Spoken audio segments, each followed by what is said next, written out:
আমাদের প্রেমের কথা চ্যানেলটির সকল প্রকারের পাঠ গল্প দেখতে আমাদের চ্যানেলটি সাবস্ক্রাইব করে পাশে থাকা বেল আইকনে ক্লিক করুন। সামনে ইন্টার ফাইনাল পরীক্ষা, তাই মিঠি পড়তে বসেছে। হঠাৎ ফোন ভাইব্রেট করতে দেখলো তার সৎ বড় মামা কল করেছে। শেহজাদ সামনে মিঠিকে ফোন করে মতিউর রহমান বলেন, মিঠি, শেহজাদ আসবে। কোথায়? তোমার বাসায়। কেন? কেন মানে? তোমার সাথে থাকবে। স্বামী স্ত্রীর সাথে কেন থাকে? সামনে আমার পরীক্ষা, আপাতত আমি একা থাকতে চাই, পড়াশোনা ফোকাস করতে চাই।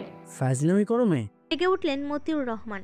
নীরব রইল মিঠি। বিয়ে শাদী হয়েছে, এখন কিসের এত পড়াশোনা? মেয়ে মানুষের এত পড়াশোনা করা ঠিক না, তোমার মতো বেয়াদব হয়ে যায়। আচমকা কল কেটে দিল মিঠি। মিঠি জানে তার সৎ মা এখন মামারা চাই সে যেন পড়াশোনা না করে, আর তাই তো তার আপন মামা তাকে এখানে রাখে, নয়তো এতদিন তার পড়াশোনা জানতে উঠত। দীর্ঘশ্বাস ফেল মিঠি। হঠাৎ মিঠির অস্বস্তি হতে শুরু করলো। শেহজাদ তার সাথে থাকবে ভাবতে পারেনি। মিঠি কেমন থমকালো। তুমি দাঁড়াই আছো কেন? যাও, বউকে ছেড়ে দূরে থাকা ঠিক না, আর বিয়ের পর বউকে একা রাখাও ঠিক না। পরে শবনমের মতো করবে, আর মিঠি ছোট মেয়ে, পরে মন অন্যদিকে চলে যাবে। এই বয়সটা এখন খারাপ, যুগটাও খারাপ। এখন থেকে মেয়েটিকে তোমার কন্ট্রোলে রাখবা। মেয়েটা অনেক ঘাট তেরামা, ফাজিল বেয়াদব, ফাজলামি করলে শাসন করে সোজা বানাইয়া ফেলবা। কিছু বলল না শেহজাদ, মৌন রইল। মতিউর রহমান সম্পর্কে তার ধারণা ছিল এবং হয়েছে, তবে মিঠিকে এইভাবে বলে খারাপ লাগলো। যত হোক, মিঠি এখন তার স্ত্রী। স্ত্রীকে বলা আর তাকে বলা একই সমান। তাছাড়াও বিব্রতবোধ করছে শেহজাদ। এই ভেবে যে মিঠি কি ভাববে, মিঠির আচরণ কেমন হবে। একটা সিএনজি ডাক দিলেন মতিউর রহমান। যাও, উঠে পড়ো। শেহজাদ উঠে বসতে গাড়ি চলতে শুরু করলো। প্রায় ঘন্টাখানেক পর মিঠির বাসের সামনে এসে থামলো। সিএনজি থেকে বেরোলো শেহজাদ। দেখলো মিঠি বেলকনিতে দাঁড়িয়ে রয়েছে, পাশে একটা মেয়ে সম্ভবত। মিঠি নিচে নেমে গেল, মলিন মুখে শেহজাদের সামনে এসে দাঁড়ালো। মিঠির দিকে তাকাতেই চোখ নামিয়ে ফেল শেহজাদ। গম্ভীর হয়ে রইল সে। চলুন। পিছু পিছু গেল শেহজাদ। সোজা নিজের বেডরুমে নিয়ে গেল। অফিস থেকে ফিরছিলেন? হ্যাঁ। শার্ট খুলে ফ্রেশ হয়ে নিন। হাত মুখ ধুয়ে ফ্রেশ হলো শেহজাদ। টাওয়াল এগিয়ে দিল মিঠি। মুখ মুছতেই খুব সুন্দর মেয়েলি স্মেল এসে লাগলো নাকে। নিশ্চয়ই মিঠির শরীরে কি মিষ্টি ঘ্রাণ। কেন যেন শেহজাদের নাক ডুবাতে মন চাইল। মিঠি আড়ালে মোছার ভান করে টাওয়ালের মধ্যে নাক ডুবিয়ে টাওয়াল থেকে ঘ্রাণ টেনে নিল। হঠাৎ চোখ পড়ল মিঠির দিকে। মিঠি তার দিকে তাকিয়ে রয়েছে। থতমত খেলো শেহজাদ। মিঠি বোধহয় টের পেয়েছে, তবে মুখটা কেমন মলিন আর শুকনো, চিন্তিত দেখাচ্ছে। সে আশায় মিঠি কি খুশি হয়নি জিজ্ঞেস করতে কেউ থেমে গেল। শেহজাদ নিজেরও অস্বস্তি হচ্ছে, ভাবেনি যে সে এসে পড়বে। আসলেই তোমার মামাই পাঠিয়েছে, ফ্রেশ হতেও পারিনি। সমস্যা নেই। বেলকনিতে টাওয়াল মেলে দিয়ে এলো। ডিনার করবেন, চলুন। আমি করে এনেছি। অস্বস্তি লাগছে শেহজাদের। কই আসুন। ডাইনিং এ নিয়ে এলো শেহজাদকে। মৃদু হেসে অনন্যা সালাম দিল। সালাম নিল শেহজাদ। চেয়ার টেনে দিয়ে বলল, বসুন দুলা ভাই, আমরা একসাথেই ডিনার করব। মৃদু হাসলো শেহজাদ। আমি মিঠির বেস্ট ফ্রেন্ড অনন্যা। ও, আমি মিঠির পাশের ফ্ল্যাটেই থাকি, ওটা আমাদের। আর রাতেই মিঠির সাথে একসাথেই থাকি, ও, তবে বেশিরভাগ একসঙ্গেই থাকা হয় আমাদের। এখন তো আপনি এসে গেছেন, আমাকে আর লাগবে না, আজ থেকেই আমার ছুটি। মুচকি হাসলো শেহজাদ। ভারী মিষ্টি মেয়ে অনন্যা। মিষ্টি সার্ভ করতে লাগলো। আমি চিংড়ি খাই না মিঠি, অ্যালার্জি আছে। বেগুন ইলিশে অ্যালার্জি নেই, চিংড়িতে আছে। হ্যাঁ, ওই একটু। আজ একটু খেলে কিছু হবে না। শেহজাদের পাতে বড় বড় দুটো গলদা চিংড়ি ফ্রাই তুলে দিল। শেহজাদ আর কিছু বলল না। মিঠি মন রাখার জন্য খাওয়ার চেষ্টা করলো। মিঠি তুমি চিংড়ি পছন্দ করতে? খুব। বলনি যে।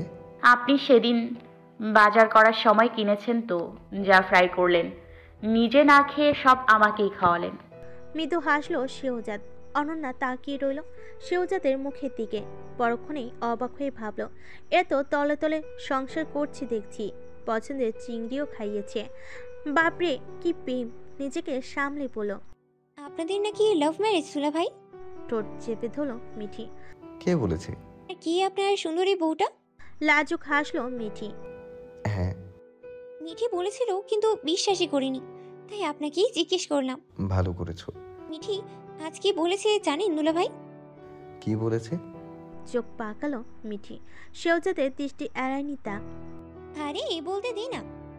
কি বলেছে মিঠি? বলেছে আপনি নাকি মিটি মিটি তারের আলোর মতো সুন্দর, তবে মানুষ একটু কালো আর কি। খাবার অসমাপ্ত করে উঠে গেল মিঠি, দ্রুত রুমে চলে গেল। আহ, এখন না বললেই তো হতো। মেয়েটাকে বিব্রত করালে। ছোট মানুষ না বুঝেই হয়তো বলেছে। আপনার কাছে মিটিকে ছোট লাগে? সবার কাছে বড় হলেও আমার কাছে ছোট। মুগ্ধ হলো অনন্যা। কি একটা আবেশ এই মানুষটার মধ্যে ভেবে পায় না অনন্যা। তবে সাংঘাতিক একটা চৌম্বকীয় আকর্ষণ রয়েছে। পিছন থেকে মিঠিকে বার কয়েক ডাকলো শেহজাদ। মিঠি এলো না। ফাজিল মেয়ে, অনন্যার খবর পরে করবে, এসে বলার কি ছিল? মনে মনে বকতে লাগলো। মিঠি বললো আপনারা নাকি একজন আরেকজনকে দেখে প্রেমে পড়ে গেলেন, তারপর নাকি সোজা বিয়েই করে ফেলেছেন। মিঠি বলেছে? আরে হ্যাঁ। অবিশ্বাস্য নয়নে তাকালো শেহজাদ। এটা বলছি নাকি? এটা কি সত্যি দুলা ভাই? মিঠি যখন বলেছে তখন মিথ্যে হলেও সত্যি। খাওয়া শেষ করলো দুজনে। মিঠির জন্য খাবার বেড়ে নিল শেহজাদ। মিঠির জন্য দুলা ভাই? খায়নি তো মেয়েটা। রাতে উপোস করলে অসুস্থ হয়ে পড়বে, এমনিতেই অসুস্থ। মুগ্ধ হলো অনন্যা। বিয়ের শব্দ না পেরোতেই বইয়ের জন্য কত চিন্তা, কত আদর, কত ভাবনা। বিচক্ষণ অনন্যা এটুকু বুঝতে পারলো মানুষটা আর যাই হোক খুবই লাভিং, কেয়ারিং এবং এই মানুষটার মধ্যে বিশেষ কোনো একটা বিশেষত্ব রয়েছে যার ফলে মুগ্ধ না হয়ে পারা যায় না। আনমনি মিষ্টি হাসলো। এমন একটা মানুষ তো সবাই ডিজার্ভ করে। শেহজাদের শীতল আচরণে কেন যেন অনন্যার ভালো লেগে গেল। অনন্যা বুঝতে পারলো এজন্যই বোধহয় মিঠি প্রেমে পড়েছে মানুষটার। নয়তো এই মেয়ে যে অহংকারী, দাম্ভিক, কারোর সাথেই মিশে না। আর ছেলেদের তো পাত্তাই দেয় না, যে মেজাজ ছেলেরা নিজেরাই দূরে থাকে ওর থেকে। কখনো ইট মেরে অ্যাটাক করে দেয় সেই ভয়ে। মেয়েটার আবার দৌড়ানোর, ছোড়াছুরির যা অভ্যাস। মিঠি খুব লাকি দুলা ভাই। কিভাবে বুঝলে? দেখেই বোঝা যাচ্ছে মিঠিকে খুব আদর, স্নেহ আর মায়া করেন। এই জন্যই বোধ করি মিঠি আপনার প্রেমে পড়েছে। শেহজাদ কিছু বলল না। খাবার নিয়ে রুমে চলে এলো। মিঠি পড়তে বসেছে। একটা চেয়ার টেনে শেহজাদ বসলো। মিঠির লজ্জা এবং অস্বস্তি দুটোই লাগছে। মিঠি, হাঁ করো। আমার খিদে নেই। হাঁ করো। হাঁ করতেই খাবারের লোকমা মুখে পুরি দিল। বাম হাত দিয়ে মাথায় হাত বুলিয়ে শান্ত স্বরে বলল, লজ্জা পাওয়ার কি হলো মিঠি? আমি বুঝতে পেরেছি তুমি আমাদের বিষয়টা হ্যান্ডেল করার জন্য এমনটা বলেছ। আসলে যে পরিস্থিতিতে বিয়েটা হয়েছে এটা কখনো কাউকে বলার মতো অবকাশ রাখে না। লজ্জাজনক একটা ঘটনা, তাই আমি কিছু মনে করিনি। আমি তোমায় বুঝতে পেরেছি মিঠি, সবই নর্মাল। স্বাভাবিক হলো মিঠি। মৃদু হাসলো শেহজাদ। মিঠি তুমি খুব ভালো মেয়ে, তবে একটু রাগী। বউরা একটু রাগী যেদিন না হলে আমার ভালো লাগে না। চট করে শেহজাদের চোখে চোখ রাখলো মিঠি। চোখে হাসলো শেহজাদ। শবনমও রাগী ছিল? ওর কথা কেন আসলো? বলুন না। না, ও মিক্সড। ও একটা কথা বলি, হুম। কোনো ব্যাপার নিয়ে তুমি কোনো চিন্তা করো না মিঠি। তোমার ডিস্টার্ব হবে না। আমি আশেপাশে একটা বাসা দেখে শীঘ্রই উঠে পড়ব। তোমার পড়াশোনার কোনো ক্ষতি হবে না, আর তোমার মামারা কেউ জানবে না। মন দিয়ে পড়াশোনা করো। আমি সবসময়ই তোমার সাথে আছি। টেনশন করার কোনো প্রয়োজন নেই। আর সবটা সময় স্বাভাবিক থেকো। সমস্যা হলে সংকোচ ফিল না করে আমাকে বলবে, কেমন? আর ডোন্ট ওয়ারি। নীরব রইল মিঠি। দূর থেকে অনন্যা দেখলো শেহজাদ খুব সুন্দর করে ভাত মাখিয়ে শান্ত এবং স্নেহময়ী কণ্ঠে কথা বলতে বলতে মিঠিকে খাওয়াচ্ছে। মিঠিও কেমন বাধ্য মেয়ের মতো খাচ্ছে। কোনো জোর জবরদস্তি কিংবা ধমক দেওয়া লাগছে না। দুজনকে দেখলেই যে কারোর মনে হবে আন্ডারস্ট্যান্ডিংটা বহুদিন, বহু বছরের আর ভীষণ দারুণ। হঠাৎ মিঠির এত পরিবর্তন দেখে নিজের চোখে বিশ্বাস করতে পারল না অনন্যা। একটা কালো ভুড়িওয়ালা কেমন গোবেচেরা টাইপের মানুষের কাছে মিঠিকে এইভাবে নীরবে স্ব-ইচ্ছে আত্মসমর্পণ করাই কি জাদু করেছে ওই কৃষ্ণবনের মানুষটা, ভাবতে লাগলো অনন্যা। তবে দৃশ্যটা দেখতেই অনন্যার কেন যেন খুব ভালো, মধুময় এবং প্রেমই লাগলো। সাথে মুগ্ধ হলো। কালো বলে মানুষটাকে মনের মধ্যে হীনমন্যতা দেখালো। অনন্যার ধারণা বদলে গেল এক নিমিষেই। বুঝতে পারলো গায়ের রং দিয়ে কখনো কারো সৌন্দর্য বিবেচনা করতে নেই। আসল সৌন্দর্য তো মনে, চরিত্রে আর ব্যবহারে, আকলাকে। মিটি ঠিক বলেছে, মানুষটা চাঁদের মতো নয়, মিটিমিটি ঝিকিমিকি তার আলোর মতো সুন্দর উজ্জ্বল। কারণ মানুষটা কখনো তার আচরণে, কখনো ব্যবহারে, কখনো যত্নে, কখনো বা মায়া মমতায়, আদর স্নেহে আর ভালোবাসে বুঝিয়ে দেয় সে কতটা সুন্দর, অমায়িক, সাবলীল আর পরিচ্ছন্ন। তারা যেমন ঝিকিমিকি আলো ছড়ায়, মানুষটাও তার নিজস্ব আচরণে মুগ্ধতা ছড়ায়। খাওয়া শেষে মিঠি কিছুক্ষণ পড়াশোনা করলো। শেহজাদ বসে রইল। খুব ক্লান্ত লাগছে তার, একটু রেস্ট করার প্রয়োজন, কিন্তু বলতে পারছে না। হঠাৎ চোখ পড়তেই পড়ল। আপনি ঘুমিয়ে পড়ুন। কোথায় ঘুমাবো? ভনিতা করার কি আছে, এখানেই ঘুমাবেন। আমরা তো আর সিনেমার নায়ক নায়িকা নই যে কেউ সোফায়, কেউ ফ্লোরে কিংবা কেউ বেডে ঘুমাবো।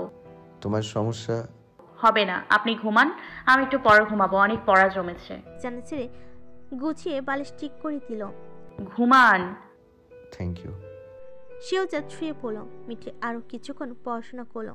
শেহজাদ ঘুমিয়ে পড়েছে। নাক ডাকছে কেমন, নিঃশ্বাস নিতে কষ্ট হচ্ছে বোধহয়।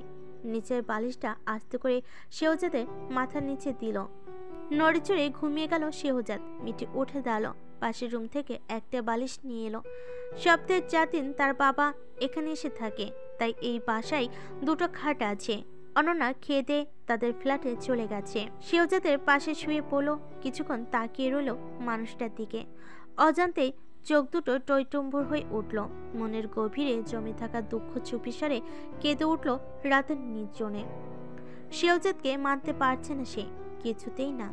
এমন জীবন সত্যি জানি বিলাসবহুল না হলেও শান্তিতে থাকা যায়, অমন একটা সাধারণ লাইফ চেয়েছিল। তবুও কাকতলীয় কিংবা ঐশ্বরিকভাবে হোক এই মানুষটার সাথে জড়িয়ে গেল। তার মামিরা তাকে অনেক বুঝিয়েছে, ফোন করেও বুঝিয়েছে, কিন্তু মিটি এখনো মানুষটাকে মানতে পারছে না। হাসি খুশি দেখায় ঠিক, কিন্তু তার ভেতরটা ছাই হয়ে যাচ্ছে প্রতিটা মুহূর্তে। হয়তো কেউ টের পায় না তার হাসি হাসি মুখ। চোখের জল মুছে শুয়ে পড়ল। বালিশটা ভিজে টইটুম্বুর হয়ে গেল চোখের জলে। অনেক রাত হলো, মিঠির ঘুম এলো না। ভীষণ মাথা ব্যথা উঠল। চোখে ঝাপসে দেখলো, তবুও দাঁতে দাঁত চেপে শুয়ে রইল। আজানতেই ঘুম ভেঙে গেল শেহজাদের। হঠাৎ শুনতে পেল মিঠি কাঁদছে। তড়ক করে উঠল শেহজাদের মুখটা। আচমকা মিঠিকে টেনে আনলো। প্রতিক্রিয়া করলো না মিঠি। মিঠি, তুমি কাঁদছো? অস্থির হলো শেহজাদ। প্রত্যুত্তর করলো না মিঠি। কেন কাঁদছো? নীরব রইল। মিঠি, কথা বলো। কিছুই বলল না। নিজের বুকের উপর মিঠির মাথা রাখলো। সিল্কি চুলগুলো মধ্যে হাতের আঙ্গুল ডুবিয়ে মাথায় বোলাতে লাগলো। মাথা ব্যথা করছে? এবারও নীরব রইল। বাবা মায়ের কথা মনে পড়েছে?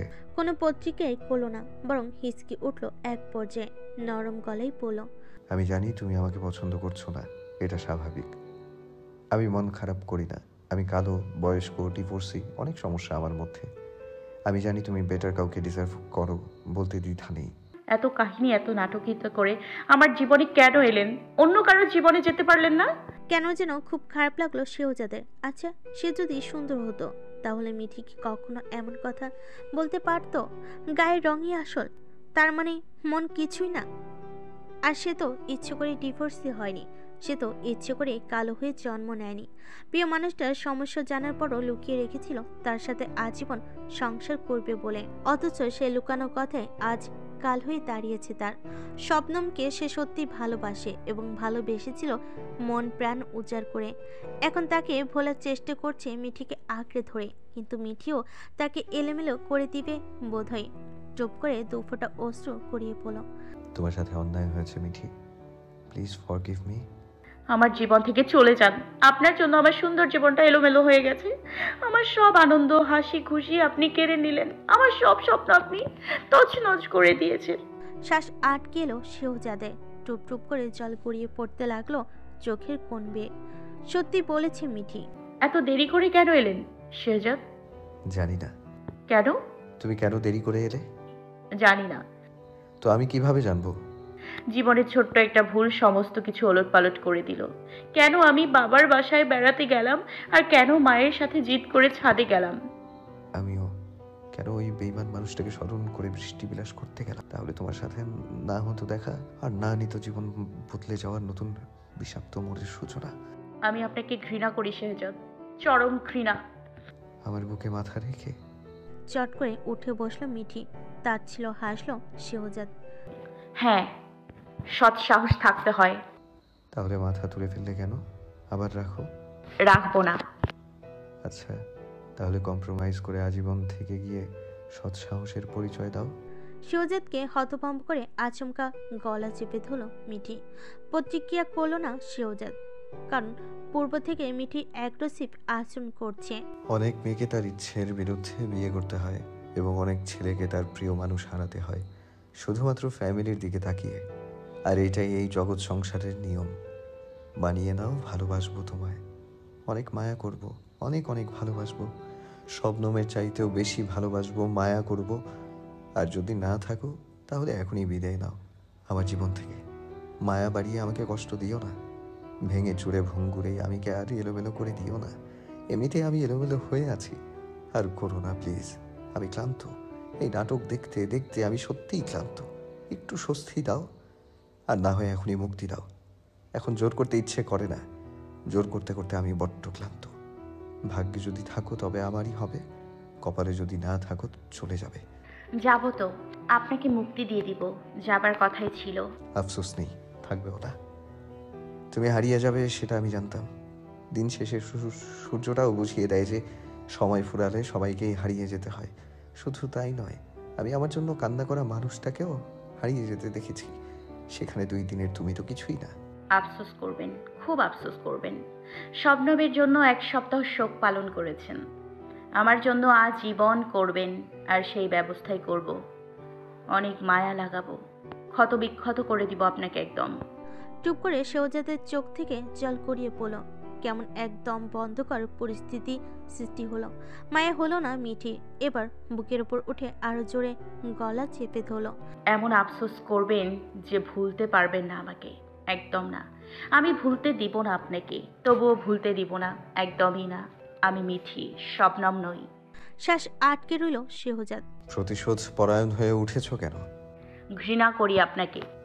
এবার আমার বুকে উঠে নেমে গেল মিঠি। তার ছিল হাসলো শেহজাদ। তার বুকে মাথা রেখে তার বুকে উঠে তাকে ঘৃণা করার কথা বলছে কি অবলীলায়। হায় জীবন! হ্যাঁ, কথায় আছে না, আপন জোনারাই আগে পিঠে ছুরি ঢুকায়, তেমনি। কথাটা ভাবতেই আচমকা দৌড়ে গিয়ে টেবিল থেকে একটা ফল কাটা ছুরি এনে শেহজাদের বুকে ঢুকিয়ে দিতে আর্তনাদ করে ওঠে। অমনি ধরে ফেলো শেহজাদ। ছুরির আগা চামড়া ভেদ করে বুকে ঢুকে গেল খানিকটা। মুহূর্তে রক্তিম বর্ণ ধারণ করলো সাদা রঙের সেন্টো গেঞ্জিটা। এ তুমি কি করলে মিঠি? অবিশ্বাস্য কণ্ঠে জিজ্ঞেস করলো শেহজাদ। আপনাকে মেরে জেলে দিব। শেহজাদ বিশ্বাস করতে পারছে না মিঠি এমনটা করতে পারে। ব্যথাতুর মুখে কাতর নয়নে তাকিয়ে রইল মিঠির দিকে। ছুরি সারানোর চেষ্টা করতে শেহজাদের হাত কেটে ফিনকি দিয়ে রক্ত বেরোতে লাগলো। ছেড়ে দিতেই গলার মধ্যে পোঁচ দিতেই চামড়া কেটে গেল। আর একটুর জন্য হয়তো শ্বাসনালী কাটা যায়নি। স্তব্ধ হয়ে গেল শেহজাদ। মিঠি এমনটা করতে পারে শেহজাদের বিশ্বাসই হচ্ছে না। গলা থেকে রক্ত বেরোতেই শেহজাদের কি হলো কে জানে, নিজের সর্বশক্তি প্রয়োগ করে আচমকা কষিয়ে পরপর 3টা থাপ্পড় মারল মিঠিকে। এত জোরে মারল যে মিঠি ফ্লোরে আছড়ে পড়লো, কপালে ব্যথা পেল। রিয়াক্ট করতে ভুলে গেল মিঠি। চোখ বন্ধ করে মিঠি ফ্লোরে ওইভাবে পড়ে রইল। রক্তে মাখামাখো হয়ে গেল শেহজাদের শরীর। তার বিশ্বাসই হচ্ছে না হাঁটুর বয়সী একটা মেয়ে এতটা দুঃসাহস করতে পারে। শবনমের সাথে 5 বছরের সংসার ছিল, কখনো এমন হাতাহাতি কিংবা মারামারির পর্যায়ে যায়নি। শবনম গোপনে পরকীয়ায় লিপ্ত ছিল, শেহজাদ বুঝতে পেরেছিল। কিন্তু তবুও শবনমের মধ্যে কোনো পরিবর্তন ছিল না। 5 বছর যেমন স্বাভাবিক ছিল তেমনই ছিল। যাওয়ার সময় শুধু ডিভোর্স লেটার হাতে ধরিয়ে দিয়েছে, এটাই। কিন্তু মিঠি তার জীবনটা ওষ্ঠাগত করে ফেলেছে 1 সপ্তাহ না পেরোতে। ঘর বাঁধার স্বপ্ন দেখছিল, কিন্তু সে ভুল ছিল। অনর্গল রক্ত পড়তেই আছে।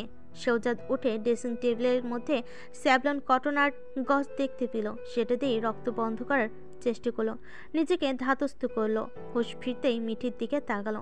মিঠিকে একই রকম পড়ে থাকতে দেখে ঘাবড়ে গেল। মিঠির পাশে বসলো, গাল চাপড়ে বলল, মিঠি, হ্যাঁ মিঠি, উঠো দেখি। রেসপন্স করলো না মিঠি। ভরকে গেল শেহজাদ। তার ভারী হাতের থাপ্পড় খেয়ে সেন্স হারিয়েছে। খারাপ লাগলো শেহজাদের। জীবনে ফার্স্ট কোনো নারীর গায়ে হাত তুলেছে সে, কিন্তু মেয়েটাও যা ইচ্ছে তাই সাইকোর মতো আচরণ করছিল। এত মায়া, মমতা, আদর, স্নেহ, ভালোবাসার পরও এইভাবে এর প্রতিদান মেয়েটা দিবে ভাবতে পারেনি, কিংবা মেয়েটার মধ্যে পরিবর্তন হয়নি একটু।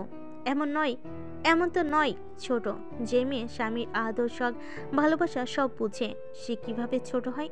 একটা সাবালিকা মেয়ে কিভাবে ছোট হয়? দ্রুত ওয়াশরুম থেকে পানি এনে চোখে মুখে ছিটালো। কিছুক্ষণ পর পিট করে তাকালো। শেহজাদকে দেখতেই আবারও অ্যাগ্রেসিভ হয়ে উঠল। সামলানোর চেষ্টা করলো, কিছুতেই মিঠি শান্ত হলো না। শেহজাদ বুঝতে পারে যখন নারীদের ভালোবাসার প্রয়োজন হয় আর যখন বলতে পারে না, তখন নারীরা এমন অ্যাগ্রেসিভ হয়ে ওঠে। তাই যে কোনো ধরনের ভুলভাল কাজ করে ফেলে। আচমকা উঁচু হয়ে ফের গলা চেপে ধরল। শেহজাদ শান্ত ভঙ্গিতে বলল, মিঠি প্লিজ শান্ত হও, মাথা ঠান্ডা করো।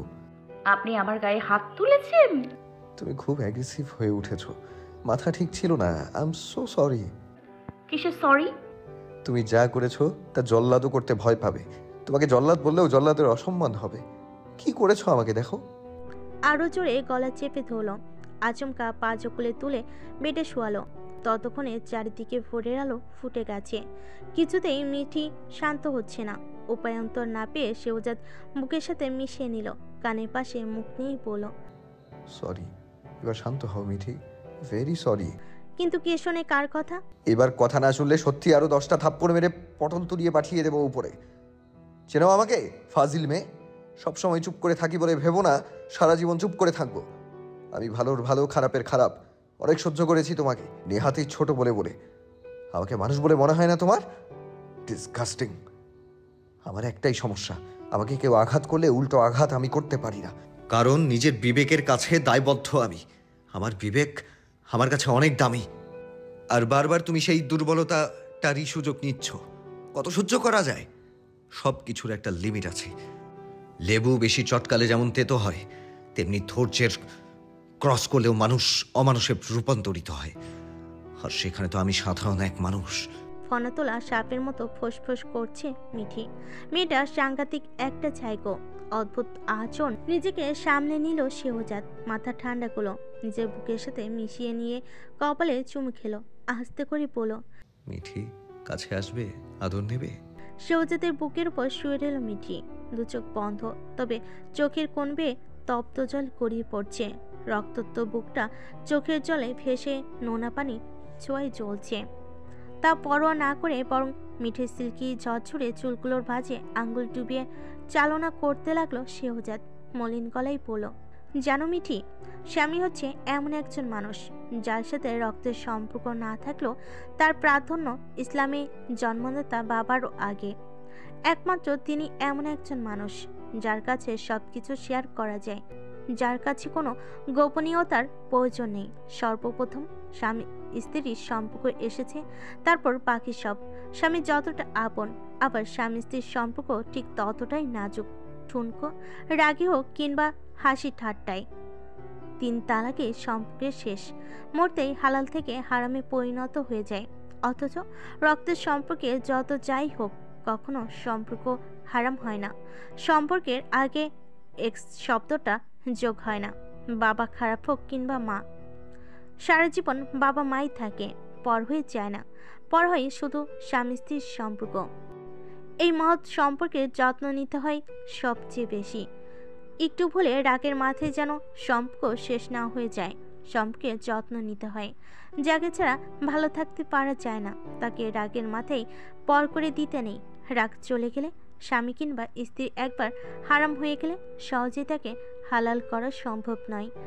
এই একটা সম্পর্কেই যদি সম্পর্কটা টিকে যায়, তবে মৃত্যুর আগ পর্যন্ত দুজন দুজনকে ছেড়ে যায় না, পাশে থেকে যায় সারা জীবন। সন্তান যতই আদরের হোক, তার ঠিকই একসময় নিজেদের সংসারে ব্যস্ত হয়ে যায়। সব সন্তান বাবা মায়ের পাশে তাদের বৃদ্ধ বয়সে থাকতে পারে না। থেকে যায় স্বামী স্ত্রী, ওই দুজন মানুষই একে অপরের পাশাপাশি। একটা বিষয় খেয়াল করো, যাকে বেশি ভালোবাসবে তার অল্প আঘাতে কষ্ট পাবে বেশি। তেমনটাই স্বামী স্ত্রীর সম্পর্ক, যতটা আপন ততটাই ঠুনকো। পার্থক্য হচ্ছে দুজন মধ্যকার বোঝাপড়ার আর ধৈর্য সহ্যের।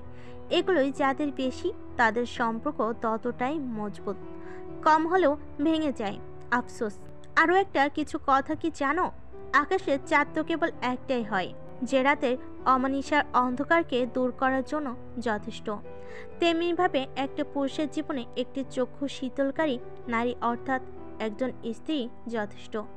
একটি অগোছালো পুরুষের জীবনকে গোছানোর জন্য যে নারী অবদানই যথেষ্ট। নারী একটি পুরুষের জীবনকে গোছাতে শিখায়, সাজতে শিখায়, গড়তে শিখায়, আবার ধ্বংস করতেও শিখায়। নারী চাইলেই সব সম্ভব। আরও শিখায় কিভাবে জীবনের সফলতা ও গন্তব্যের সর্বোচ্চ শিখরে পৌঁছানো যায়। নারী পুরুষকে জান্নাতের দিকে অগ্রগামী করতে শিখায়। যেন এই জন্য আল্লাহ রাসূল সাল্লাল্লাহু আলাইহি সাল্লাম বলেন, পুরো দুনিয়াটাই সম্পদ, এর মধ্যে সবচেয়ে উত্তম সম্পদ হলো পরহেজগার স্ত্রী। সহিহ মুসলিম 3716। মেয়েদের জীবনে সবচেয়ে বড় সফলতা হচ্ছে জীবনসঙ্গী হিসেবে একজন আল্লাহভীরু বিশ্বস্ত পুরুষের স্ত্রী হওয়া। ছেলেদের ক্ষেত্রেও নিকার চক্ষু শীতলকারী আল্লাহভীরু স্ত্রী পাওয়াটা সফলতা। মিঠি, তোমাকে আঁকড়ে ধরে আমি অতীতের সব ভুলে যেতে চাই। দয়া করে তুমিও ভুলে যাও না প্লিজ। রোজ নিয়ম করে আমাকে একটুখানি দুঃখ দিও। দুঃখের উপকরণ হিসেবে তোমার হৃদয় দিও। তোমার হৃদয় পেয়ে আমি সেই দুঃখগুলো ভুলে যাব। জানো মিঠি, ভাঙ্গা মন ছোঁয়ার ক্ষমতা সবার থাকে না। তুমি বরং জিদ করে আমাকে ভালোবাসো। আমার ভাঙ্গা মনটা ছুঁয়ে দাও। আমার একটা লক্ষ্মী বউ হও। তোমাকে ভালোবেসে এবং তুমি আমায় ভালোবেসে আমরা দুজনাতে খুব সুখী হতে চাই। তোমাকে নিয়ে সুখে থাকতে চাই। তোমাকে আমার স্বপ্ন সার্থী বানাতে চাই। তোমাকে নিয়ে খুব বড় নয়, ছোট্ট একটা সুন্দর শান্তিপূর্ণ টোনাটুনির সংসার সাজাতে চাই। হয়তো বিলাসবহুল জীবন দিতে পারবো না, তবে সুখে রাখার সর্বোচ্চ চেষ্টা করব। একসাথে আজীবন ভালোবেসে ভালো থাকতে চাই। একসাথে বৃদ্ধ হতে চাই। আমি চাই তুমি আমার ভালো স্ত্রী হও, আমার চক্ষু শীতলকারিণী হও, আমার ভাঙ্গা হৃদয়ের জোড়া লাগিয়ে সেই হৃদয় হরণী হও, আমার হৃদয়শ্বরী হও। আর আমি দোয়া করি তুমি খুব ভালো মেয়ে হয়ে যাও, বউ হও, ভালো এবং উত্তম জীবন সঙ্গী হও। আপনার প্রতি ঘৃণা আসে শুধু। কিভাবে এত কিছুর আশা করছেন? ঘৃণা মিশ্রিত এবং ক্রোধিত পূর্ণ হয়ে বলল মিঠি। তুমি যথেষ্ট বড় হয়েছো মিঠি, ছোট না। তোমাকে আদর করে ছোট বলি ঠিক, কিন্তু অতটাও ছোট তুমি এখন আর নও। Try to understand. আপনি বলছেন, আমি বোঝার চেষ্টা করতাম। আচ্ছা বেশ, আপনার মতো এত খুঁতওয়ালা একজন মানুষকে কিভাবে চাপিয়ে দিল? শোনো, পৃথিবীর নিয়মটাই হলো চাপিয়ে দেয়া। প্রতিটি মানুষের ওপর সেই জন্ম থেকেই চাপিয়ে দেয়া হচ্ছে। পড়ালেখা থেকে শুরু করে প্রতিটি কাজ চাপিয়ে দেয়া হচ্ছে। অন্যের ইচ্ছে আকাঙ্ক্ষাগুলোকে চাপিয়ে দেয়া হয়, লক্ষ্যকে চাপিয়ে দেয়া হয়। অপছন্দের একজন মানুষকে সারা জীবনের জন্য জীবনসঙ্গী হিসেবে চাপিয়ে দেয়া হয়। তো কি হয়েছে? মানুষ কি মেনে নিয়ে মানিয়ে নিচ্ছে না? সব মানলাম, সব বুঝলাম, কিন্তু দুইটা জিনিস আমি মানতে পারছি না। আমাকে ঠকানো হলো। বুক ভারী হয়ে এলো শেহজাদের। আমি সব সময় চাইতাম প্রিয় মানুষটা আমার জীবনে দেরিতে আসুক, এতে আমার কোনো ক্ষতি নেই, কিন্তু যেন সঠিক সময়ে ঠিক মানুষটাই আসে। কিন্তু এ কী চাইলাম আর এ কী হলো? যেখানে আমি নিজের পছন্দের সামান্য একটা ড্রেস, লিপস্টিক, শাড়ি, জামা, জুতো কিংবা কসমেটিক্স অথবা বেড পর্যন্ত কারোর সাথে শেয়ার করতে পারি না, কারণ আমার খুব খারাপ লাগে বলে, আমার একান্ত নিজস্ব বলে, সেখানে নিজের স্বামীকে কিভাবে অন্যের সাথে শেয়ার করব আমি? ঠোঁট চেপে চোখ বুজে রইল শেহজাদ। মিটির দুঃখ ঠিক কোন জায়গায় শেহজাদ বুঝতে পারে। হতাশ শ্বাস ফেল, কিন্তু কিছু করে নেই। কিভাবে আর কারোর সাথে তাকে মেনে নিব, যেখানে পুরো মানুষটাকে নিজের মানুষ বলে সেই বুঝ জ্ঞান হওয়ার পর থেকে স্বপ্ন দেখতাম একান্ত আমার মনে করে নিজের মানুষটাকে সবার মাঝে ভাগ করব। এতটা উদার তো আমি কখনোই হতে পারবো না, আর না ছিলাম, আর না হব। সারা জীবন স্বপ্ন দেখেছিলাম যে আমার, সে একান্তই আমার নিজের ব্যক্তিগত প্রিয় মানুষকে অন্য কারোর সাথে সহ্য হয় না। শেয়ার তো অনেক দূরের কথা, কিন্তু আমার সেই ব্যক্তিগত মানুষ আমার কাছে আসার পূর্বেই শেয়ার হয়ে গেছে, ইউজ হয়ে গেছে। আমি বিনা অন্য কাউকে ভালোবেসেছে, আদর সোহাগ সব করেছে, বারবার গোপন অভিসারে লিপ্ত হয়েছে, ভালোবাসি বলেছে, ঠোঁটে ঠোঁট ডুবিয়ে চুমু খেয়েছে। আমি কিভাবে মানি? গোপনে দীর্ঘশ্বাস ফেল শেহজাদ। তোমার কষ্টটা আমি উপলব্ধি করতে পেরেছি মিঠি। প্লিজ কষ্ট না পেয়ে একটু মানিয়ে নাও। আমি তো বলেছি আমি তোমায় দ্বিগুণ ভালোবাসবো, মায়া করব, সুযোগ দাও প্লিজ। ছেড়ে যেও না। একবার এলোমেলো হতে গিয়েও আমি তোমায় পেয়ে নিজেকে গুছিয়ে নিয়েছি। এবার ছেড়ে গেলে সত্যি আমি এলোমেলো হয়ে যাব। তোমার সাথে আজীবন থাকার প্রতিশ্রুতি আমাকে নতুন করে বাঁচাতে শেখাবে। আপনি যখন আমাকে স্পর্শ করেন তখন আমার ঘৃণা হয়, কারণ সেম আমার পূর্বেও আপনি কাউকে এমন স্পর্শ করেছেন, আদর যত্ন করেছেন। এসব আমার চোখের কোণে ভেসে উঠলে নিজেকে সামলে রাখতে পারি না। আমি খুব সুন্দর কিংবা রাজপুত্রের মতো জীবন সঙ্গী চাইনি, চেয়েছি আমি তার প্রথম এবং শেষ প্রিয়জন হতে। আপনার প্রথম স্ত্রীকে আমি মানতে পারছি না, আমার খুব হিংসা হয় তাকে। সে আমার ব্যক্তিগত মানুষটাকে ইউজ করেছে আমার কাছে আসার পূর্বেই। সে এখন আমার লাইফে নেই, আর এটা সৃষ্টিকর্তা প্রদত্ত ছিল মিঠি। সে আমার সব কেড়ে নিয়েছে, আমার সব কিছুতেই ভাগ বসিয়েছে। আমি তাকে ঘৃণা করি। মিঠি তুমি খুব বুদ্ধিমতী মেয়ে। একটা কথা বলি শোনো, আমাদের নবীও কিন্তু বহু বিবাহ করেছেন। ওনার স্ত্রীরা কিন্তু মিলেমিশেই থাকতো। এতগুলো বিয়ের পরও কারো কোনো অভিযোগ ছিল না। সেখানে আমরা তো সাধারণ ইনসান। দুফোঁটা অশ্রু গড়িয়ে পড়ল টুপ করে। বেশ, মানলাম, কিন্তু আপনি তো আমাকে মাতৃত্বের স্বাদ দিতে পারবেন না। পৃথিবীর প্রতিটি নারী চায় মা হতে, সেখান থেকেও আমি বঞ্চিত হব। সব অভিযোগ বাদ দিলাম, সব মেনে নিলাম, কিন্তু এটা কিভাবে মানবো? মানুষ কি বেবি অ্যাডাপ্ট করে না? যার ইচ্ছে সে করুক, আমি কারো বাচ্চা পালন করতে পারবো না। সমস্যাটা আমার না হলে তো ঠিকই বেবি অ্যাডাপ্ট করতে চাইতে, তখন নিজেকে আর দোষ দিতে না। এখন আমার সমস্যা বলে এত কাহিনী করছো। আসলে নারীরা খুব স্বার্থপর এই দুইটা জায়গায়। হ্যাঁ, স্বামী আর সন্তানের প্রতি। শোনো, জীবনে কি পেলাম আর কি পেলাম না সেই হিসেব করে জীবন চলে না। জীবনে সবসময় পাওয়ার হিসাবটা করতে হয়, তাহলে না পাওয়ার আক্ষেপ মুছে যায়। এই যে আমাদের একটা আশ্রয় আছে, থাকার মতো একটা জায়গা আছে, মাথা গোজার ঠাঁই আছে, ফ্রিজ ভর্তি খাবার আছে, 3 বেলা মাছ মাংস ডাল কিংবা সবজি খেতে পারছি, গায়ের পোশাক আছে, আমরা সুস্থ সবলভাবে বেঁচে আছি। তার জন্যই সবসময় সৃষ্টিকর্তার কাছে কৃতজ্ঞতা প্রকাশ করা উচিত।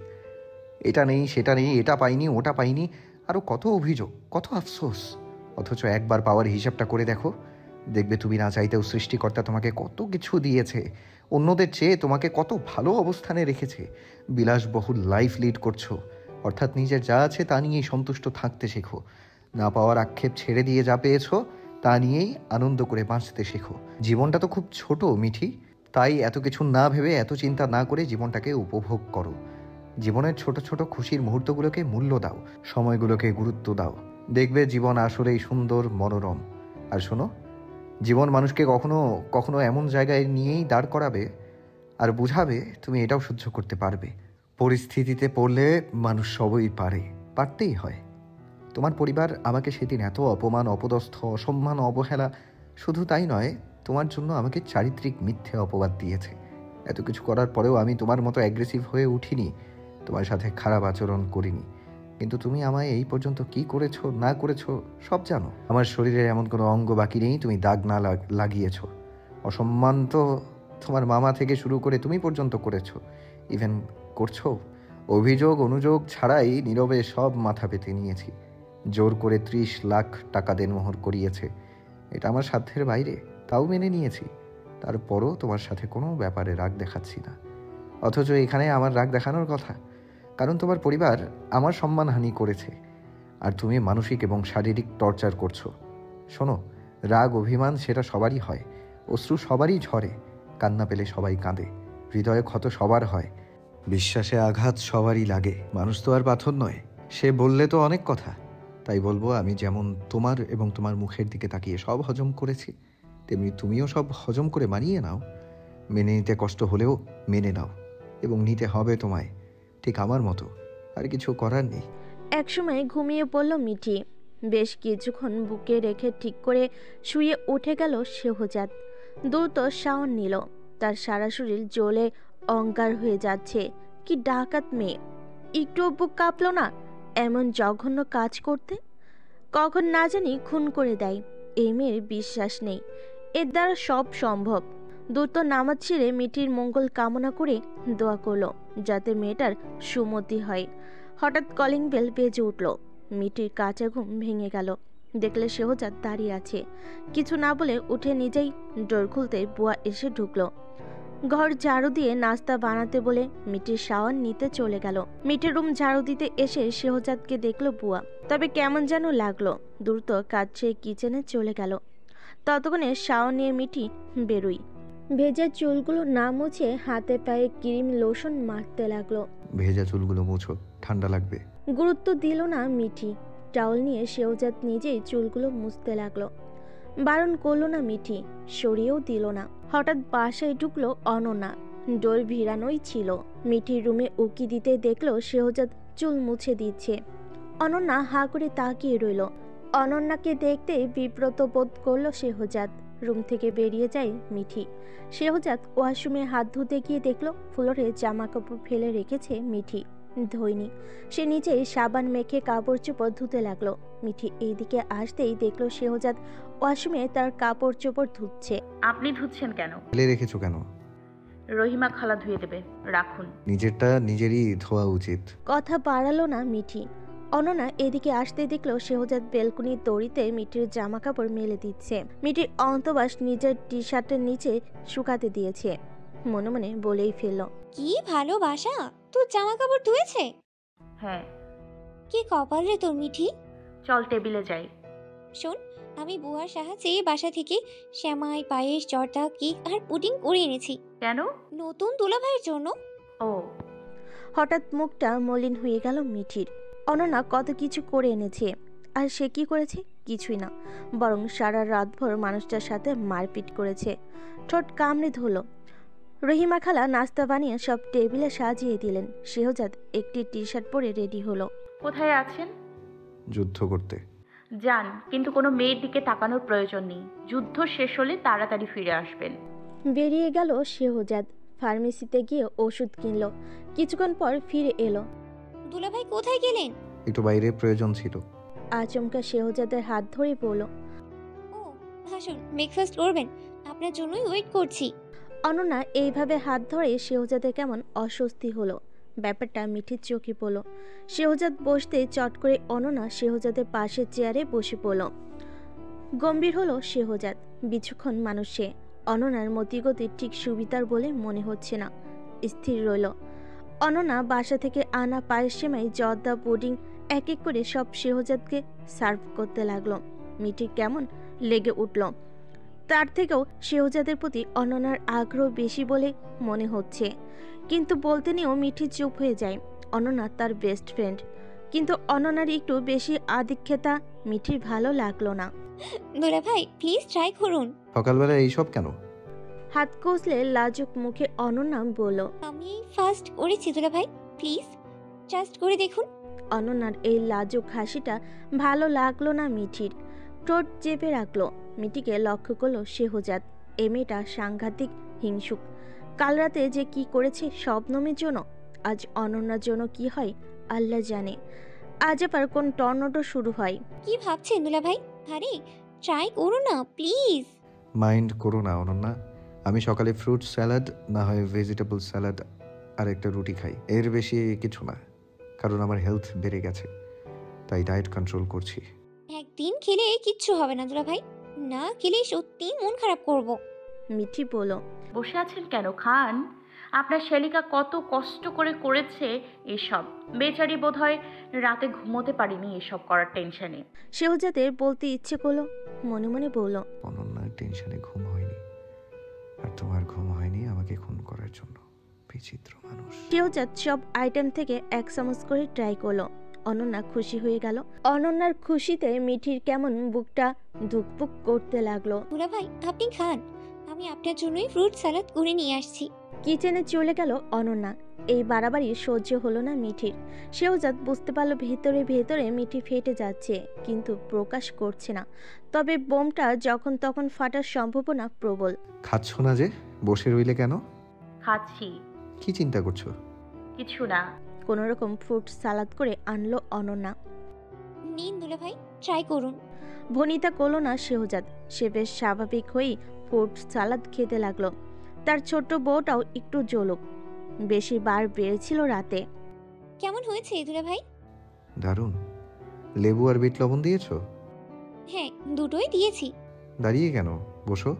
অনন্যা নিজে পরোটা চিয়ে ডিম মিক্সড সবজি ভাজি আর মাঝে মাঝে সুজির হালুয়া দিয়ে খেতে লাগলো। একটু খেয়ে শেহজাদ আর খেলো না। রেখে দিলেন কেন? প্লিজ আর একটু খান। আমি উদরপূর্তি করে খাই না অনন্যা, বললাম তো ডায়েট কন্ট্রোল করছি। একদিন খেলে কি এমন হবে? মিটি ঠিক বুঝতে পারছে না স্বামীটা কার, তার নাকি অনন্যার। এই অনন্যা তো তার না হওয়া সংসার ভেঙে ছাড়বেই দেখছে। অনন্যা উঠে গিয়ে কফি করে আনলো। নিন দুলাভাই, কফিটা আমি খুব দারুণ বানাতে পারি। থ্যাঙ্কস। কফিতে চুমুক দিতে বেশ আগ্রহ নিয়ে তাকালো অনন্যা। কেমন হয়েছে দুলাভাই? বেশ দারুণ, অ্যাগেইন থ্যাঙ্কস।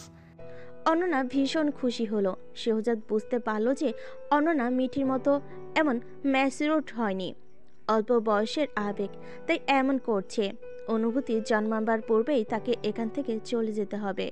শেহজাদ চায় না অনন্যার আবেগীয় ভুলের কারণে তাদের সদ্য সম্পর্কে চির ধরুক, কিংবা ওদের দুজনের বন্ধুত্ব নষ্ট হোক, অথবা ভুল বোঝাবুঝিতে মিঠি অনন্যা কষ্ট পাক। তপ্ত শ্বাস ফেলল।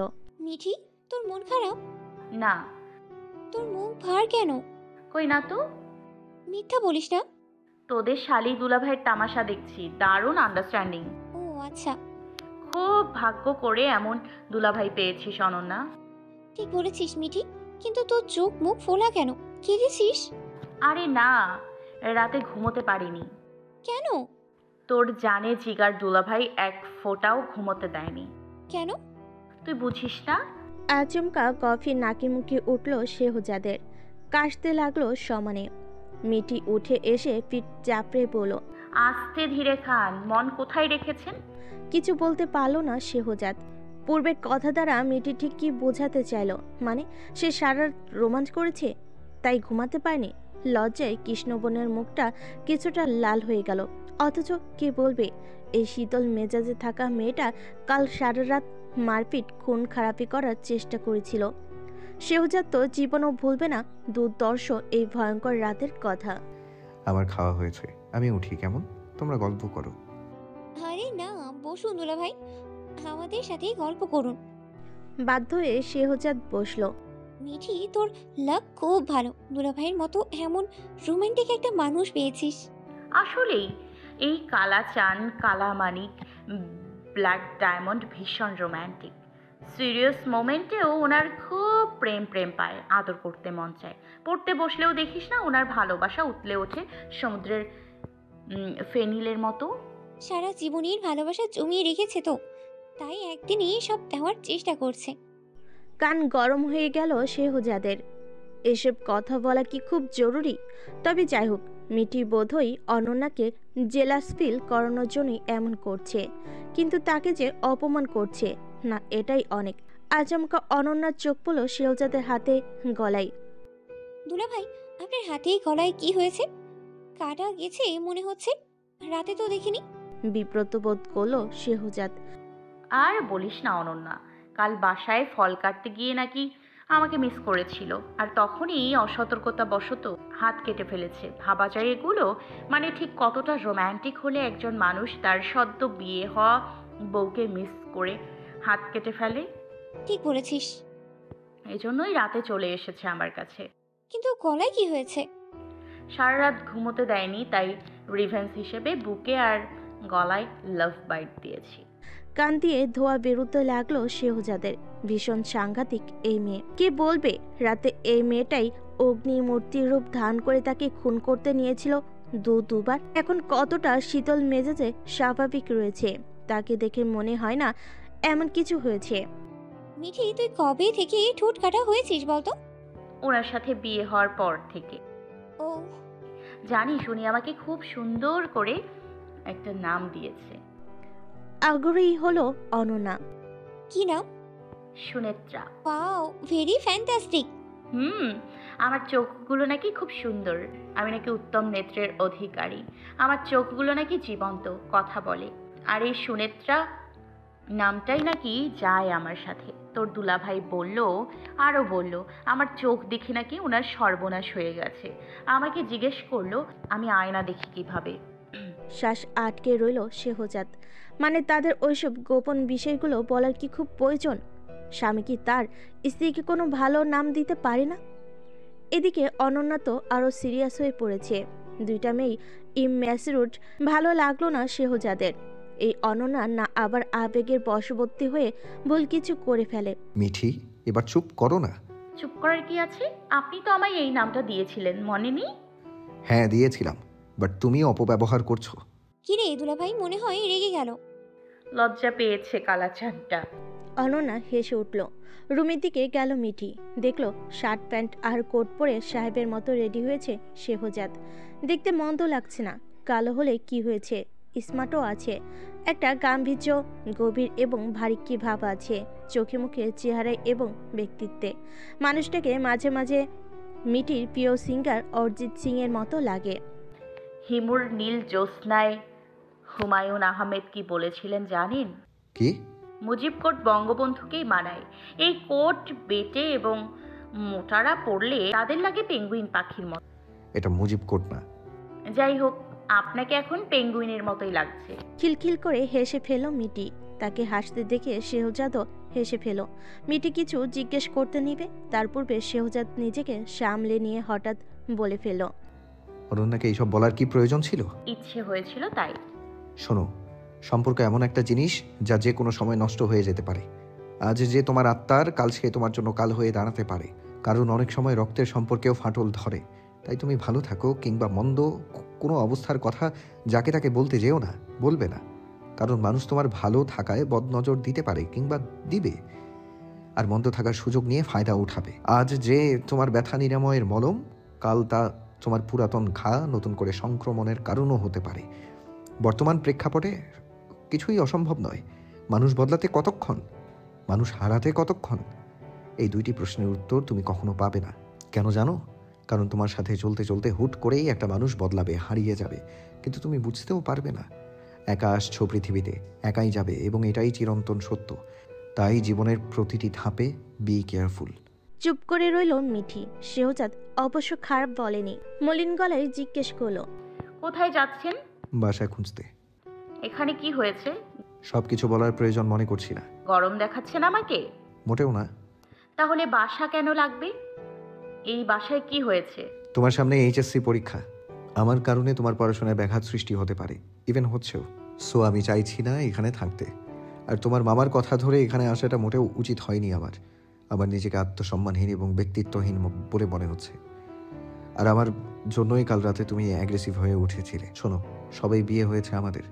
আমরা পূর্ব পরিচিতও না, আমাদের কোনো রিলেশনও ছিল না, এবং আমরা বিয়ের পূর্বে কেউ কাউকে দেখিনিও।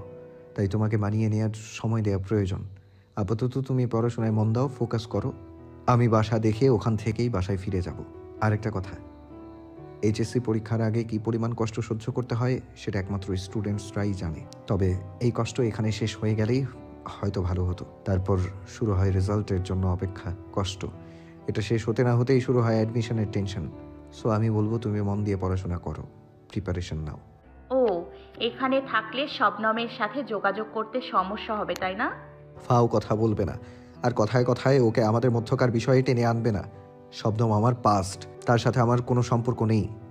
চেনা আছে আপনাকে। আসতে না আসতেই অনন্যার সাথেও গালাগালি শুরু করে দিয়েছেন। আজে বাজে কথা মুখে বলতে বাজে না তোমার? ছি। সত্যি কথা বললেই তো দোষ। কোনটা সত্যি বলেছো? এখন নিশ্চয়ই শবনমের সাথে দেখা করতে যাবেন, তাই সাহেবের মতো শার্ট প্যান্ট পরে রেডি হয়েছেন। মিস করছেন বুঝি ওই পরকীয়ার রানী শবনম শাকচুন্নিকে। বারবার এক কথা বলে রাগ উঠিও না। আমি এমনিতেই রেগে আছি তোমার বিহেভিয়ারে। 100 বার বলবো, 1000 বার বলবো, কোটি বার বলবো। ধৈর্যের পরীক্ষা নিও না। 100 বার নিব। এত জেলাস কিসের জন্য? কোথায় জেলাস করলাম? আমাকে পছন্দ করছো না, আবার আমার সাথে থাকতেও চাও না, সংসারও করতে চাও না। ডিভোর্স দিয়ে চলে যেতে বললে তাও শুনছো না। কাউকে আমার আশেপাশে সহ্যও করতে পারছো না, উল্টো তাকে নিয়ে বাজে মন্তব্য করছো। শবনমের নামও শুনতে পারছো না, ওর প্রতিও জেলাস হচ্ছ। পথও ছাড়ছো না, আবার খালিও করছো না, দখলও করছো না, আগলেও নিচ্ছ না, আবার থেকে যেতে বললেও শুনছো না। ব্যাপারটা কি? এইসব করার মানে কি? আনসার দাও। স্ট্রেট ফরওয়ার্ড, আপনি আমার সতীত্ব কেড়ে নিয়েছেন, আর সেটা যেভাবেই হোক একজন নারীর সতীত্ব তার গর্ব, অহংকারের, আপনি সেটাই নিয়ে গিয়েছেন। তাহলে আপনাকে ছাড়ার প্রশ্ন আসে কোথা থেকে? আপনাকে আমি শান্তিতে থাকতে দেবো না, আপনাকে আমি মাফ করব না, আপনাকে জ্বালিয়ে পুড়িয়ে ছাড়খাড় করে দিব। এটার জন্যই কি তুমি অ্যাগ্রেসিভ? হ্যাঁ, সর্বপ্রথম আমার সতীত্ব, দ্বিতীয় আপনার প্রথম স্ত্রী, এবং তৃতীয় আপনি সন্তান জন্মদানে অক্ষম, আর সব কিছু বাদ। শোনো, এই পর্যন্ত যা যা হয়েছে সব অ্যাক্সিডেন্টলি। কাল রাতেরটা? তোমারও ইচ্ছে ছিল। সে যাই হোক, কিন্তু একটা বিষয়ে আমার খুব কষ্ট হয়। কি সেটা? শেহজাদের মুখোমুখি দাঁড়াই ঠোঁট স্পর্শ করে বলল। আমার খারাপটা কোথায় লাগে জানেন? এই ঠোঁট অন্য নারীকে ছুঁয়েছে। কিছু বলতে পারল না শেহজাদ। সবকিছুর জন্য সরি সুনেত্রা। হঠাৎ শেহজাদের মনে পড়ল কিছু একটা। পকেট থেকে ওষুধ বের করলো, গ্লাসে পানি ঢেলে বলল। এটা খাও। কি এটা? ওষুধ। কিসের ঔষধ? খেতে বলেছি, খাও, প্রশ্ন করো না। পিল? হ্যাঁ। খাবো না। জিদ করছো? শেহজাদ নিজে গালের মধ্যে ওষুধ ঢুকিয়ে দিয়ে মুখে পানি দিয়ে বলল, নাও গিলে নাও। খেয়ে বলল, এইসব করে কি বোঝাতে চান? মানে আপনি সন্তান জন্ম দিতে পারবেন এটাই, তাই না? কিছু না। বাহ, ভালোই অভিনয় জানেন দেখছি। আসছি। বাসায় বাজার লাগবে, নিয়ে আসুন। স্বামীর দায়িত্ব পালন করুন, আর এখানেই থাকছেন। শবনমের আশেপাশে ঘুরঘুর করেছেন তো আপনার পায়ের নলি থেতলে দিব, আর ওই শাকচুন্নিটাকে একবার পাই, ওর সবগুলো চুল তুলে ফেলবো। নিজেকে ধাতস্থ করলো শেহজাদ। আচমকা মিঠির দিকে এগিয়ে গেল। বর্গে গিয়ে চোখ বন্ধ করে ফেলল মিঠি। মৃদু হাসলো শেহজাদ। মিঠির মুখটা ভয়ার্ত, সুন্দর চোখ জোড়ার প্রতিবিম্ব পাপড়িদ্বয় কি সুন্দর করে কাঁপছে। চিকন পাতলা গোলাপি ঠোঁট জোড়াও তিত্তির করে কাঁপছে। কি সুন্দর মোহনীয় মনোমুগ্ধকর একটা দৃশ্য। ঘোর লেগে গেল শেহজাদের। মেয়েটার চোখগুলো হরিণ টানা আর মারাত্মক সুন্দর। আচমকা মিঠিকে কাছে টেনে আনলো। চমকে গেল মিঠি। চোখ মেলতে চোখে চোখ রাখলো শেহজাদ। সুনেত্রা। থমকে গেল মিঠি। আচমকা কাঁপন ধরল হৃদয় অলিন্দে। চোখ বুজে ফেলল হঠাৎ। শেহজাদ এমন করে ডাকবে ভাবতে পারেনি কশিন কালেও। ঘোর লাগা কণ্ঠে জিজ্ঞেস করলো, আমার উপর অধিকার খাটাচ্ছ সুনেত্রা? ফের থমকে যাই। হৃদয় অলিন্দে আবারও ঝড় বইতে শুরু করলো। কম্পিত গলায় প্রত্যুত্তর করলো, তো তো কে খাটাবে? আমাকে তো পছন্দ করছো না, তাহলে কেন অধিকার খাটাও? জানি না, ছাড়ুন। চালো না শেহজাদ। মিঠির মুখে ফু দিয়ে বেরিয়ে আসা চুলগুলো সরিয়ে দিল। মানুষটার শরীর থেকে পৌশালে একটা বুনো সুবাস আসতেই অনার্য ইচ্ছেই শিহরিত হলো মিঠি। শেহজাদ ছাড়ল না, উল্টো ড্রেসিং টেবিলের সামনের দিকে এগিয়ে মিঠিকে ঘুরিয়ে পেছন থেকে জড়িয়ে ধরে জামার ভেতর থেকেই হাত রাখল তলপেটের উপর। কেঁপে উঠল মিঠি, মুখ গুজল কাঁধে। সেখানে গাঢ় চুমু খেলো। চোখ বন্ধ করে ফেলল মিঠি। খুব আস্তে করে কানের পাশে মুখ ডুবিয়ে বলল, তুমি স্বীকার করো আর না করো, কিন্তু তুমি আমাকে ভালোবেসে ফেলেছো সুমিত্রা। I am 100% sure. ফের সুনেত্রা বলাই থমকে যায় মিঠি। আর কথাটাই যেন কিছু একটা মিশ্রিত ছিল, যার শ্রবণ ইন্দ্রিয়তে পৌঁছাতেই হৃদালিন্দ কম্পিত হয়ে একরাশ হিমবাতাস শিহরণে বয়ে গেল সিদ্ধারা বেয়ে। কম্পিত গলায় বলল, একদম না। আমার অহংকারী সত্তা হয়তো স্বীকার করছে না, কিন্তু এটা সত্য যে তুমি আমাকে মনে প্রাণে ভালোবেসে ফেলেছো সুনেত্রা, আর তা তোমার মনের অজান্তেই। তবে সেটা এখনো উপলব্ধি করতে পারছো না তোমার মনে দাম্ভিকতা থাকায়। ভালোবাসবে না বলে তুমি বোধহয় ভালোবেসেই ফেলেছো। আসলে এটা ঐশ্বরিক, সৃষ্টিকর্তা প্রদত্ত। স্বামী স্ত্রীর বন্ধনে তিনি এই প্রেম সৃষ্টি করেন। নীরব রইল মিঠি। আসলে কি সত্য? এটা কিভাবে সম্ভব? আমাকে সহ্য করতে পারছো না, কিন্তু ঠিকই আমার ছোঁয়াগুলো তুমি উপভোগ করো। যখন তোমাকে কাছে আসার আহ্বান করি, নির্লিপ্তে তুমি সায় দাও। আমাকে পছন্দ করতে না পারলেও আমার প্রতিটি ছোঁয়া আদর যত্নগুলো তুমি খুব করে যাও, উপভোগ করো। কাউকে আমার সাথে সহ্য করতে পারছো না, ভালো না বাসলে এইসব কি করে সম্ভব? কিছু বলতে পারলো না মিঠি। দোটানাই পড়ল সে। আসলেই কি সে মানুষটাকে ভালোবেসে ফেলেছে এত তাড়াতাড়ি? কিন্তু মিঠি তো কিছুই টের পাচ্ছে না। আমার আগে তুমি আমার প্রেমে পড়ে গেছো সুমিত্রা। ভাবতে আশ্চর্য লাগলেও সত্যি। অসম্ভব, মিথ্যে কথা। একদম না। কাল রাতে বলেছো আমাকে খুব মায়া লাগাবে, ভুলতে দিবে না। এখন কি মনে হচ্ছে জানো? কি? আমি তোমার প্রেমে এখনো পড়িনি, ভালোবাসিনি। মিঠির কেমন যেন লাগলো কথাটা শুনতে, মুখটা মলিন হয়ে গেল। ভালোবাসিনি মানে? কিন্তু তুমি আমার মায়ায় খুব বাজেভাবে ফেসে গেছো সুনেত্রা। তুমি আমার প্রেমে পড়ে ভালোবাসতে শুরু করেছো, তাই কাউকে আমার আশেপাশে সহ্য করতে পারছো না। জেলাস ফিল করছো, অধিকার খাটাচ্ছ, রাগ জেদ অভিমান অভিযোগ সব করছো। মানুষ যাকে ভালোবাসে তার সাথে তো এইসব আচরণ করে। নিজেকে ছাড়িয়ে ঘুরে শেহজাদের দিকে তাকালো মিঠি। এখন তো মনে হচ্ছে তুমি আমাকে ভুলতে পারবে না, কারণ আমি যদি তোমার প্রথম প্রেম হই তাহলে তুমি আজীবন আমাকে স্মরণে রাখতে বাধ্য। শুনেছি মেয়েরা নাকি প্রথম প্রেম আর প্রথম স্পর্শ ভুলতে পারে না, আর সেই মানুষটাকেও না। কেঁপে উঠল মিঠির বুকটা। মৃদু হাসলো শেহজাদ। তুমি ভুল করে কাউকে ভালোবাসতে পারবে ঠিকই, কিন্তু ভুল করে ভালোবাসার মানুষটিকে কখনোই ভুলে থাকতে পারবে না সুনেত্রা। কনফিউজড মুখ করে শেহজাদের মুখের দিকে তাকিয়ে রইল মিঠি। জানো, আমিও পণ করেছি। কি? মিঠির কানে কানে বলল, যত যাই হয়ে যাক না কেন তবু আমারে দেব না ভুলিতে। স্ট্যাচু হয়ে দাঁড়িয়ে রইল মিঠি। কিন্তু এটা তো তার করার কথা, কিন্তু মানুষটা একই বলছে। তুমি ফেসে গেছো সুনেত্রা, একদম বাজেভাবে ফেসে গেছো। নিজের দম্ভ আত্ম অহমিকার কাছে হেরে আমাকে ভালোবেসে ফেলেছো। একদম না। তোমার এই দাম্ভিক মনটা স্বীকার করবে না জানি, কিন্তু এটা তো শিওর যে ভালোবেসে ফেলেছো। এখন ভালোবাসি বলো? কখনো না। আমি অপেক্ষা করব। যা ইচ্ছে তাই করুন। মিঠির শরীরে কম্পন ছড়িয়ে গেছে বিদ্যুৎ স্পষ্টের ন্যায়। আচমকা মিঠির কপালে গালে কানে গলায় চুমু খেলো, এরপর সময় নিয়ে ঠোঁটে গভীর চুমু খেলো। কিন্তু মিঠি সরল না, সরিয়েও দিল না। চোখ বন্ধ করে উষ্ণ স্পর্শগুলো ফিল করলো। মৃদু হাসলো শেহজাদ। তাকে অপছন্দ করলে সরিয়ে দেয় না কেন? ভালো না বাসলে আমার ছোট্ট ছোট্ট ভালোবাসাগুলো কেন নিচ্ছ? সরিয়ে দাও না কেন? হঠাৎ দেখলো অনন্যা ডোরের ফাঁক দিয়ে মাথা ঢুকিয়ে উকি দিয়ে তাকিয়ে রয়েছে। ভীষণ জিদ হলো মিঠির। উকি দেওয়ার তো একটা সময় আছে, লিমিট আছে, এখনই কেন দিতে হলো? শেহজাদকে সরিয়ে দিয়ে বলল, যান বাজার করে নিয়ে আসুন। বলে নিজের শরীরে জামা কাপড় ঠিক করতে লাগলো। অনন্যাকে দেখতে স্বাভাবিক হলো শেহজাদ, তবে অস্বস্তি হলো। অনন্যার এই বাড়াবাড়ি কিংবা বেহায়াপনাটা ঠিক লাগলো না। নিউ কাপলদের রুমে আসার আগে নক করতে হয়, এই কমন সেন্সটাও কি নেই? অনন্যা, কিছু বলবি? রুমে ঢুকে বলল, তো শুক্রবার শ্রুতি, শ্রেয়াসা, গোপিকা, গায়ত্রী ওরা আসবে। ও, ফোন করেছিস? হ্যাঁ, তোর বিয়ের কথা জানিয়ে দিয়েছি। এই জিনিসটা বাড়াবাড়ি বলে মনে হলো মিঠির। জানানোর আগে আমাকে একবার জিজ্ঞেস করতি। ধুৎ, জিজ্ঞেস করার কি আছে? অসন্তুষ্ট হলো মিঠি। কি রান্না করবি আজ? ওরা তো গরু খাবে না। আচ্ছা, মাটন আনতে বলছি। তুই খালাকে বল রান্নার সব আয়োজন রেডি করতে। আচ্ছা। অনন্যা চলে গেল।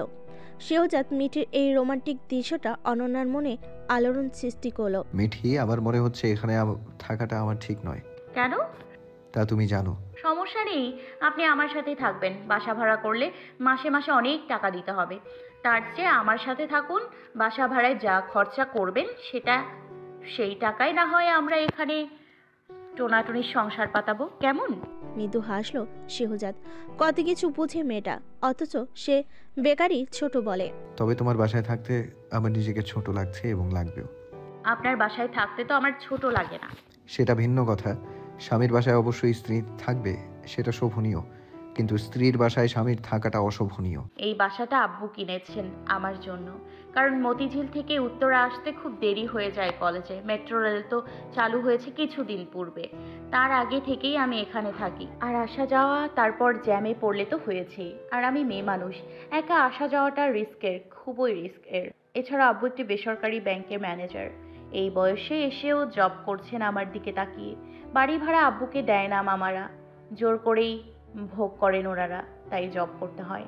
আমার পড়াশোনা আব্বু এবং আমার আপন মামার টাকায় চলে, আর প্রতিদিন আমাকে কলেজে নিয়ে আসতে পারেন না, তাই এই বাসাটা কিনেই ফেলেছেন। আজ 2 বছরের কম আমি এখানে অনন্যাকে নিয়ে থাকি। মাঝে মধ্যে আমার অন্য গার্লফ্রেন্ডরাও এসে থাকে, আমাকে সময় দেয়। নিজের বাসায় থাকি না, কারণ আমার সৎমা আমাকে ব্যক্তিগতভাবে পছন্দ করেন না। কথায় আছে না, যারে দেখতে নারী তার চলন বাঁকা। আমার সব কিছুই তেমনই মনে হয় ওনার কাছে। ভালো হয়ে চললেও ওনার মন পাওয়া সম্ভব হয়নি। উনি আমার ভালো মা হয়ে উঠতে পারেননি কখনো। সব সময়ই মনের মধ্যে হিংসা বিদ্বেষ পুষে রেখেছিলেন। তবে উনি যা পারেননি আমার সৎ মামিরা তা পেরেছেন।